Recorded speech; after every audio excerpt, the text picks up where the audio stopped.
If you're watching TV in Singapore, you might see a seemingly random combination of words flash up on screen, like bullet head, sea mackerel, and water world. These are military code words designed to be a signal to members of Singapore's reserve troops to mobilize at army bases across the city. If that seems unusual for a small, prosperous country that's at peace with its neighbors, that's because it is. A city-state that's around the same size as New York City has built one of the region's most advanced militaries. Here's why this tiny island became one of the most militarized places on Earth. In 2022, Singapore's defense budget was over $11 billion, ranking it per capita among the highest in the world. By comparison, Turkey, a country with a landmass 1,000 times larger than Singapore, only spent $10 billion. Singapore is possibly the most densely defended country on the planet, with more troops, tanks, warships, and aircraft per square kilometer than any other country you find in the world. Despite close economic links with China, it has deep defense ties with the US, buying billions of dollars worth of American military equipment. This is the F-35, one of the most advanced fighter jets in the world. Singapore has ordered 20 of these planes and will be the first and only country in Southeast Asia allowed to operate these jets, cementing Singapore's Air Force as the most advanced in the region. Singapore's drive for military supremacy can be explained through its geography. It's surrounded by much larger neighbors and sits on the Strait of Malacca, Asia's most important shipping corridor and a vital entrance to the South China Sea. Singapore's founding prime minister said that in order for the tiny nation to survive, it would have to become a poisonous shrimp, meaning the island would have a military so powerful that larger powers would think twice before trying to attack. Singapore sees its defense investments as a signal to foreign investors that this place can be defended. Singapore has spent so much on defense that its military assets now far outweigh many global powers. Its navy is increasing its number of submarines to 8, more than both its much larger neighbors, Malaysia and Indonesia, have combined. The country currently has more than 170 operationally ready tanks. That's more than the United Kingdom, which is the world's 6th largest defense spender. In addition to the latest technology, all Singaporean men serve 2 years of mandatory military service.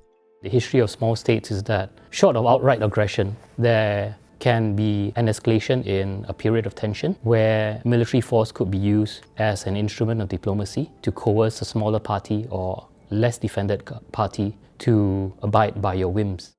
Singapore is a resource-scarce nation, largely dependent on imports for its water, food, and energy, and its small size puts it at a military disadvantage. If you want to understand why Singapore is concerned about defending its territory, then you don't have to look any further. This is the Singapore Strait. It's one of the world's busiest shipping lanes, and it also represents Singapore's southern border. And just right over there is the heart of the city. That is the central business district, and that's where all decisions are made. In military terms, Singapore lacks what's called strategic depth. This means there is little geographic distance between a nation's borders and its critical assets, such as financial centers and offices of state. Singapore's northern border is just 28 kilometers away from the country's southernmost point, meaning its armed forces have little room to maneuver. The country has 4 air bases, but Singapore's airspace is so small that pilots on training missions at some bases have less than a minute after taking off to turn before they enter Malaysia's airspace. It puts the impetus on the ability to strike hard and to strike fairly far to keep hostile forces at bay and, if necessary, to bring the fight to the enemy. Singapore has tried to counter this strategic weakness by identifying civilian infrastructure that can be repurposed in times of conflict. 2 of its main highways can be converted into runways for jet fighters to land, should military runways be taken out of action.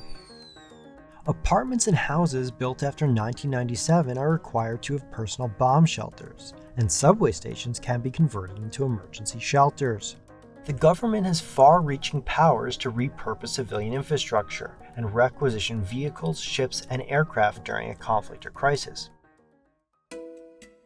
and that crisis may be fast approaching. In February, Singapore announced it was increasing its defense budget amid concerns that the US and China may go to war over Taiwan. So I've reversed my assessment for today's generation in Singapore and elsewhere.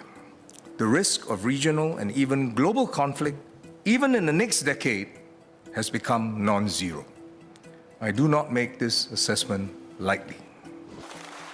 Singapore has tried to strike a military balancing act between the two powers, conducting joint drills with their Chinese and US counterparts.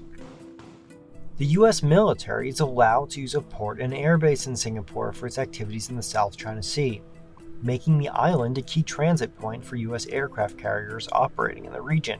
One somewhat doubts that Beijing would sit back and acquiesce if such bases are used to support the American presence in around Taiwan in the event of, let's say, a period of tension.